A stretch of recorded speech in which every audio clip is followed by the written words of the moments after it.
আমরা সেই প্রথম থেকে আজ পর্যন্ত যারা অ্যাসাল্ট হয়েছে, যারা ক্ষতিগ্রস্ত হয়েছে, যারা নিহত হয়েছে, আহত হয়েছে, আমরা তাদেরকে বিভিন্ন হসপিটালে আগের থেকে ঘুরে ঘুরে দেখতেছিলাম, তাদের বাসায় গিয়েছিলাম।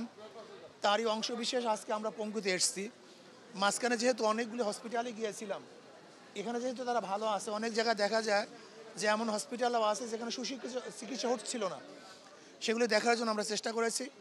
আমি সরকারকে বলবো, অন্তর্বর্তীকালী সরকারকে বলবো, সর্বোচ্চ গুরুত্ব দেওয়া দরকার রুগীদের ব্যাপারে, যারা আহত হয়েছে এবং বিভিন্ন ধরনের অসুস্থ হয়েছে, গুলিবিদ্ধ হয়েছে, যাদের চক্ষু নষ্ট হয়ে গেছে।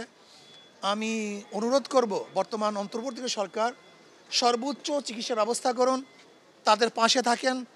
যদি বাংলাদেশে চিকিৎসা না থাকে, এরকম কিছু দেখলাম যাদের অবস্থা খুবই খারাপ, যেমন আল কারিমে একজন আমি দেখলাম হসপিটালে আছে যাদের ঘাড়ের মেরুদণ্ড ভেঙে গেছে, যেটা আমাদের দেশে বাংলাদেশে চিকিৎসা হবে বলে আমার মনে হয় না। সেহেতু আমি মনে করব খুঁজে খুঁজে বাংলাদেশে যদি চিকিৎসা না হয় তাহলে সর্বোচ্চ গুরুত্ব দিয়ে বিদেশে তাদেরকে চিকিৎসার ব্যবস্থা করা হোক, এটা আমি সরকার অনুরোধ করব। যদি এটা ব্যর্থ হন তাহলে মনে করব আপনি প্রথমেই ব্যর্থতার দায়বদ্ধ আপনাকেই গ্রহণ করতে হবে, এটা আমার অনুরোধ থাকবে। আর যারা নিহত আছে তাদের পরিবার পরিজনকে সরকারকে এস্টাবলিশ করতে হবে, তাদেরকে দেখতে হবে। আর আমি সর্বমহলে ভাইদেরকে বলবো, আসুন আমরা সবাই সম্মিলিতভাবে যারা এই যুদ্ধে, আমি বলি এটা যুদ্ধ, এই যুদ্ধে যারা আহত হয়েছে, নিহত হয়েছে, আমরা তাদের পাশে, তাদের পরিবারের পাশে দাঁড়াবো ইনশাআল্লাহ। দেখেন, এদের কাজকর্ম এখন পর্যন্ত আমরা দেখি নাই। আগে মন্তব্য করা খুবই কঠিন, তবে আমি আশা করব যেন তারা ভালো, জনগণ যে বৈষম্য বিরুদ্ধে আন্দোলন করেছেন সেই জনগণের আশা আকাঙ্ক্ষা যেন তারা পূরণ করেন, এই দিকে তাদেরকে লক্ষ্য করার জন্য আমি অনুরোধ করব। আমি বলবো এরকম ঘন ঘন চেঞ্জ যেন করতে না হয়, আগের থেকে সতর্ক হয়ে তারপরে দায়িত্ব প্রদান করা উচিত। যদি বারবার চেঞ্জ করা হয় তাহলে মানুষ কিন্তু অন্তর্বর্তী সরকারের উপরে আস্থা হারিয়ে ফেলবে, এটা তাদের। এখন আমি মন্তব্য করতে চাই না। আমি বলবো শুধু এতটুকু যে অনেক সময় পিছন থেকে, ব্যাক থেকে কাজ করা অনেক সহজ হয়। দেখেন, ইসলামী আন্দোলন না, ইসলাম তো সাম্যতা চায়, ইসলাম সবার অধিকার চায়, ইসলাম উখরিজাত লিন্নাস, মানবতার কল্যাণের জন্য আমাদেরকে বের করা হয়েছে। ইসলামের মধ্যে কল্যাণ, ইসলামের মধ্যে সাম্যতা, ইসলামের মধ্যে অধিকার। যদি ইসলাম প্রতিষ্ঠিত হয়ে যায় তাহলে সমস্ত মানুষ, শুধু মানুষ নয়, সেখানে জানোয়ারও শান্তিতে বসবাস করতে পারবে।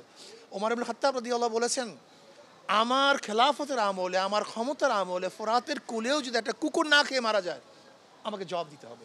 বুঝছেন এই কথা মিন কি? যে ইসলাম একটা জানোয়ারের প্রতিও খেয়াল রাখে, সেখানে মানুষ আশরাফুল মাখলুকাত, মানুষ তো অনেক ঊর্ধ্বে। ইসলাম যদি চলে আসে আপনি দেখবেন বস্তির মধ্যে, রোডের মধ্যে, গাছতলাতে কোনো মানুষ ঘুমাতে হবে না, এটা ইসলামের দায়িত্ব। আমারও যে দাম, ওই গাছতলায় যে ঘুমায় তারও একই দাম।